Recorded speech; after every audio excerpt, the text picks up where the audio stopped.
Have you ever felt absolute regret, realizing that the price of love is this expensive and bitter? I am Emily. Because of my blind love for men, I threw away my entire free, vibrant, and proud life as a Western girl in America, packing my suitcases to fly halfway across the world to become a daughter-in-law in a traditional countryside village in Vietnam. I once naively dreamed of a multicultural home full of laughter and welcoming hugs. But in the very first days, those illusions were crushed under the judging eyes of my mother-in-law. Do you believe that? A delicious meal cooked with your whole heart can heal any broken relationship?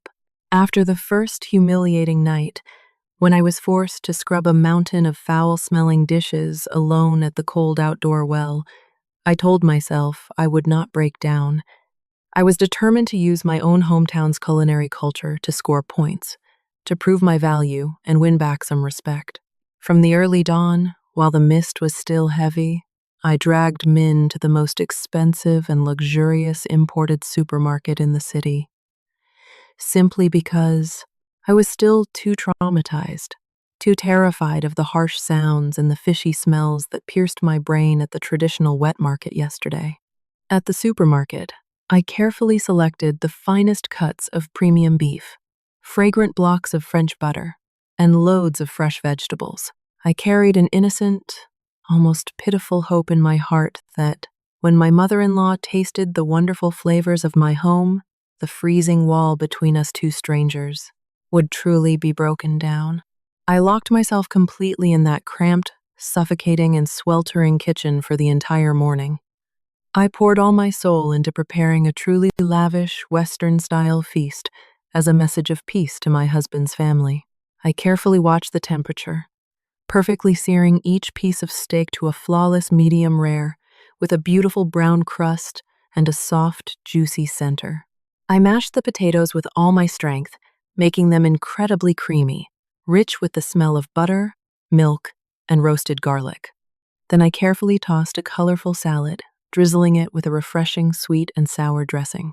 When I brought all the food to the family's wooden dining table, I held my breath, carefully decorating each plate, adjusting every herb so it looked exactly like a five-star luxury restaurant in the heart of New York.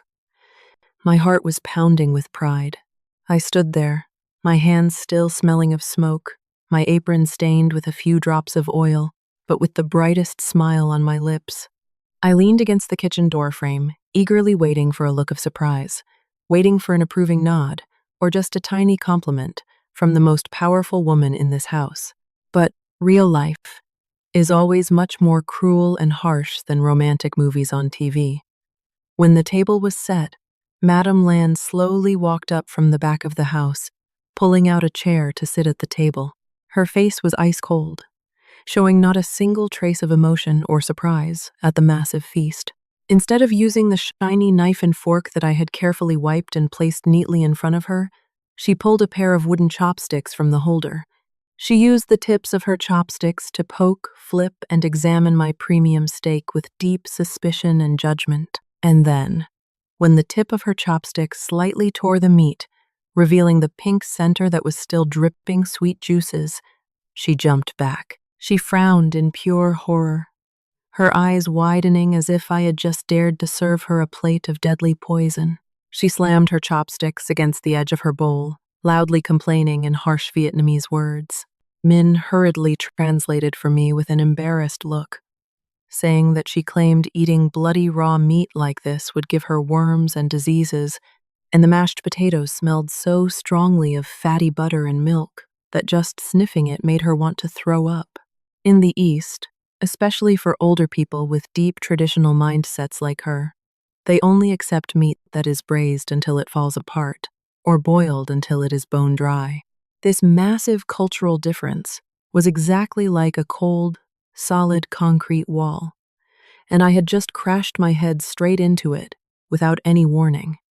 In our Western culture, no matter how bad the food someone cooks for you is, or how much you dislike it, basic politeness dictates that you still smile, take a small bite to acknowledge the effort and heart of the person who stood in the kitchen. But my mother-in-law did not do that. Madame Lan had no desire and absolutely no care to protect the feelings of a foreign daughter-in-law. She stood straight up from her chair, swinging her arm to push the expensive plate of steak far away, not hiding her extreme disgust. Right in front of my wide, shocked eyes, she slowly walked over and opened the fridge. She took out a ceramic bowl of salty, pitch-black braised meat and a plate of mushy, leftover boiled vegetables from yesterday's disaster of a dinner. She reheated them in the microwave, brought them to the table, and calmly sat down to chew them with great enjoyment, completely ignoring the food I cooked that was now turning cold. While chewing loudly, she gave me a side-eye, mumbling sarcastic remarks to Min. She said that only the well-cooked rustic rice and soup of the Vietnamese people actually had enough nutrients to keep a human alive, and that raw, bloody, foreign food of mine was just flashy, worthless garbage that brings diseases into the body. The atmosphere in the dining room became so suffocating and thick that I felt like I couldn't breathe. Looking at my tear-filled eyes, Min, probably wanting to calm the situation, nervously reached out to pick up his knife and fork. He was about to cut a piece of steak and put it in his mouth to support his wife's effort. But the exact moment the tip of Min's knife touched the meat, Madame Lan exploded in fury. She slammed her hand down on the wooden table so hard that the porcelain bowls rattled. She lunged forward, violently snatching the knife and fork out of his hands. Without giving Min a chance to react, she quickly reached under the table and pulled out a food container holding a bowl of piping hot, fully cooked beef pho.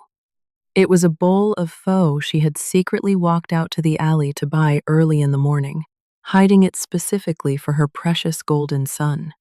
She forcefully pushed the steaming bowl of pho straight in front of Min, forcing him to eat it. That cruel action.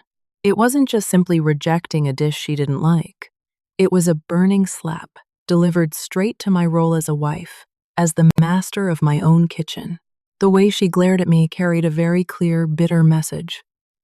Do you see? A clumsy, stupid Western wife like you will forever never know how to take care of the stomach and the life of my precious son. Faced with his mother's dictatorial control, Min lowered his head toward the table. His shoulders slumped. Instead of pushing the bowl of pho aside to strongly defend my effort, sweat, and tears, he slowly picked up his chopsticks. He looked up at me, giving me a forced, weak look, silently begging for my generous sympathy. And then, he picked up the noodles his mother bought, put them in his mouth, chewing soullessly, choosing to bow his head to keep the peace in this suffocating house. I sat frozen, entirely alone at the other end of the dining table. My hands were freezing cold, shaking as I held my small knife, cutting into my own premium steak that was now completely cold and stiff. I lowered my head, trying to chew and swallow that expensive piece of meat, swallowing it along with the bitter, choking tears that were racing down from the corners of my eyes. In the moment the dry sound of my knife hitting the porcelain plate echoed, I bitterly realized a cruel truth, a truth that tore my heart apart. Madame Lan's problem was never about how well the beef was cooked. The real problem was my Western roots. In her eyes, everything about me was wrong. Even if I tried, until I was completely drained, the result would always be a big fat 0 if you were me.